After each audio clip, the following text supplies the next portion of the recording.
ബുഖാരി റഹ്മത്തുള്ളാഹി അലൈഹി അദ്ദേഹത്തിന്റെ സ്വഹീഹിൽ ഉദ്ധരിക്കുന്ന ഹദീസിൽ അള്ളാഹുവിന്റെ റസൂൽ വ്യക്തമാക്കി പറഞ്ഞു, ലാ യഹില്ലു ലിംറഅത്തിൻ തുഅ്മിനു ബില്ലാഹി വൽ യൗമിൽ ആഖിർ. അള്ളാഹുവിലും പരലോകത്തിലും വിശ്വസിക്കുന്ന ഒരു സ്ത്രീക്ക് ലാ യഹില്ലു അനുവദനീയമല്ല എന്നാണ് പറഞ്ഞത്. എന്ന് പറഞ്ഞാൽ ഹറാമാണത്.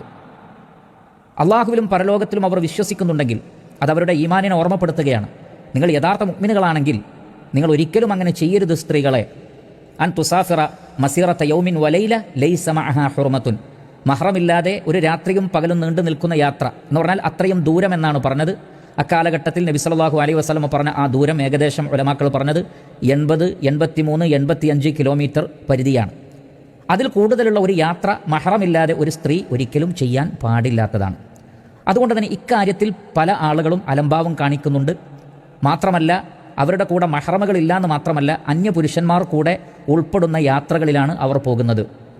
അതൊക്കെ ധാരാളം പ്രയാസങ്ങൾക്കും ഫിത്നകൾക്കും കാരണമായി തീരും എന്ന് മാത്രമല്ല, മഹ്റമില്ലാത്ത ഒരു സ്ത്രീ യാത്ര ചെയ്യുമ്പോൾ അവർക്ക് ഏതെങ്കിലും നിലക്കുള്ള പ്രയാസങ്ങളോ മറ്റോ ഉണ്ടായാൽ അന്യരായ ആളുകൾ അവരെ കൈകാര്യം ചെയ്യേണ്ടുന്ന ഒരവസ്ഥയും ഉണ്ടാകും. അതൊക്കെ പല നിലക്കുമുള്ള പ്രയാസങ്ങൾ ഉണ്ടാക്കി തീർക്കുന്നതാണ്.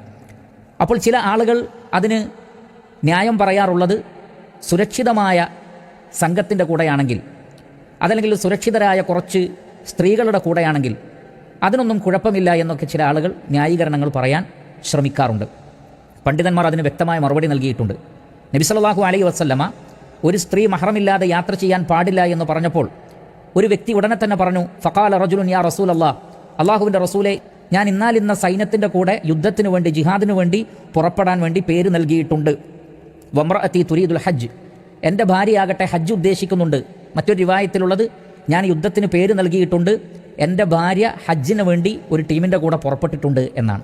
അപ്പോൾ നബി സല്ലല്ലാഹു അലൈഹി വസല്ലം താങ്കൾ ജിഹാദിന് പേര് കൊടുത്തതുകൊണ്ട് പോവേണ്ടതില്ല, അവർ സുരക്ഷിതമായ ഒരു ഗ്രൂപ്പിൻ്റെ കൂടെയല്ലേ പോയത് എന്ന് പറഞ്ഞില്ല. മറിച്ച് ഉഖ്റുജു മഅഹ, അവളുടെ കൂടെ പോകണമെന്നാണ് പറഞ്ഞത്. അപ്പോൾ വാജിബായ ഹജ്ജിൽ നിന്ന് പോലും പേര് വെട്ടിയിട്ട് സ്വന്തം ഭാര്യയുടെ കൂടെ മഹ്റമായ താങ്കൾ പോകണം ഹജ്ജിന്, അല്ലാതെ അവൾ അങ്ങനെ ഒറ്റയ്ക്ക് മഹ്റമില്ലാതെ ഹജ്ജിന് പോകുന്നത് ശരിയല്ല എന്നാണ് നബി സല്ലല്ലാഹു അലൈഹി വസല്ലം പഠിപ്പിച്ചിട്ടുള്ളത്. നമ്മൾ നോക്കൂ, സുരക്ഷിതത്വം പറയുകയാണെങ്കിൽ അവരെക്കാൾ സുരക്ഷിതമായ ഗ്രൂപ്പ് വേറെ ഏതാണുള്ളത്? കാരണം അത് സ്വഹാബികളുടെ ഗ്രൂപ്പാണ്.